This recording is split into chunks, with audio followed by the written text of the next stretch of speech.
Serge Ajdemberg, bonjour. Bonjour Nelou. Deuxième épisode, on raconte l'histoire de Radio J, mais avant de raconter l'histoire de Radio J, c'est l'histoire de Serge Ajdemberg, le fondateur de Radio J, et le premier président pendant 38 ans de Radio J. Là, dans l'épisode précédent, vous nous avez raconté votre naissance à Paris, les conditions rocambolesques. Miraculeusement, vous arrivez avec votre maman, vous étiez un bébé, vous arrivez à Lyon. Alors, qu'est-ce qui se passe à Lyon? Alors donc à Lyon... Nous sommes en 1941. 42 déjà. 42. Nous miraculeusement, donc, nous retrouvons mon père, avec quelques amis qui s'étaient échappés de Paris. Et là, un autre ami de mon père, qui était de la même rue à la République, la rue Mellet, où mon père habitait et travaillait, lui dit qu'il a le nom, l'adresse d'un passeur, en fait, qui était une passeuse, c'était une femme, pour pouvoir traverser la frontière clandestinement et aller en Suisse. Et donc, c'est ce qu'on fait. Et il y avait un petit groupe de 20 à 30 personnes qui partent comme ça pour aller passer la frontière dans la montagne, de la neige jusqu'aux genoux, arriver dans un petit village de montagne. À un moment, la passeuse dit « Vous voyez la petite cabane là-bas, c'est la Suisse. » Et elle part. Et elle les laisse à 100, 200 mètres de la cabane. Et voilà le groupe qui est là et qui ne sait plus quoi faire. Au bout d'un moment, ma mère se décide et dit « Écoutez, de toute façon, si on reste là, les Allemands vont passer, vont nous ramasser, et qui passaient le long des frontières. » Bon. Et ma mère monte seule.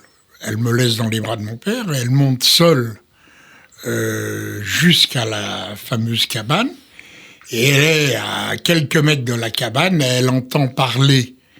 Elle ne sait pas si c'est de l'allemand ou du Schweizerdeutsch, de l'allemand suisse, du suisse-allemand, comme on dit. Elle est là, et il faut faire quelque chose. Elle y va. Elle frappe au carreau. Les soldats ont une tenue qui est proche de celle des Allemands. Les casques ressemblent aux casques allemands. Et elle dit Suisse ou allemand. Le soldat la regarde quelques secondes, il la fait mijoter et il lui dit Suisse, vous pouvez rentrer. Il faut savoir qu'à l'époque, les Suisses ne laissaient en Suisse que les gens qui avaient des bébés, des enfants jeunes, jusqu'à 12 ans, 13 ans, je ne sais pas, quelque chose comme ça. Bon. Mais sinon, ils les remettaient à la frontière. Il y a eu des dizaines et des centaines de Juifs qui ont été déportés après avoir été repris par les Allemands à cause de soldats suisses qui les ont remis à la frontière. Ça a été tout un scandale en Suisse après la guerre. C'est une autre histoire dans l'histoire, mais en général, on ne le sait pas, mais c'est quelque chose d'absolument dramatique.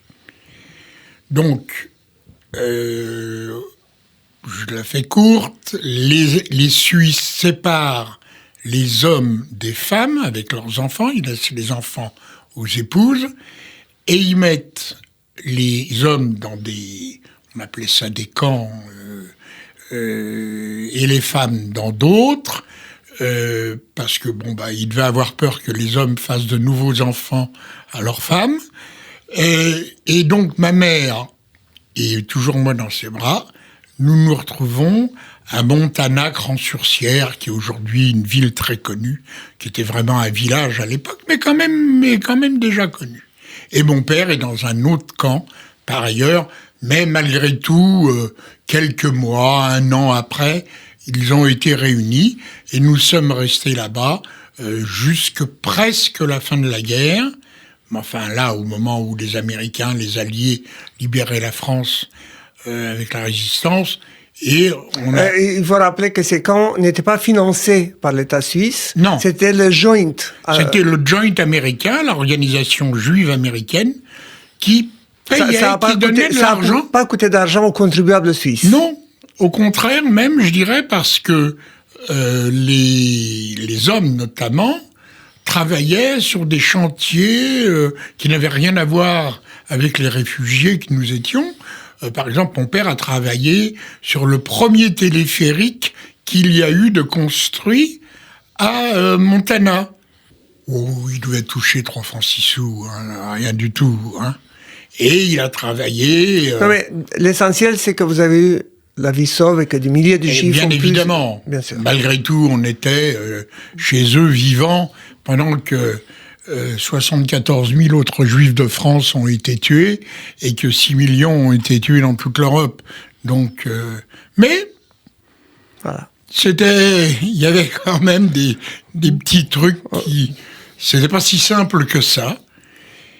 Et mes parents sont donc ensuite rentrés à Paris.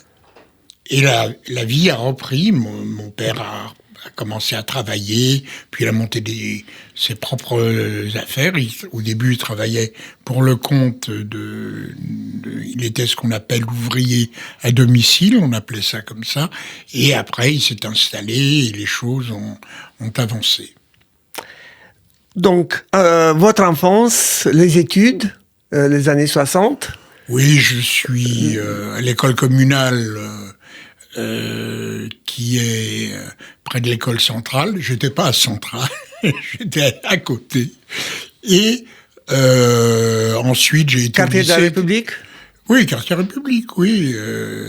Rue Ferdinand Berthoud. Elle doit plus exister parce qu'elle a permis d'agrandir l'école.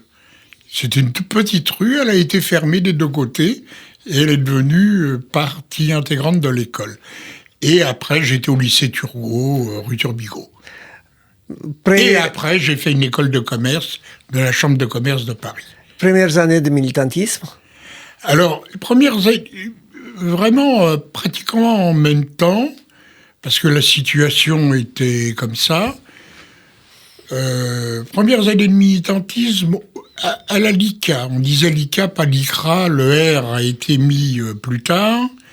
C'est d'ailleurs assez drôle parce que mes parents s'étaient connus à un bal de la LICA avant-guerre, donc, à Belleville.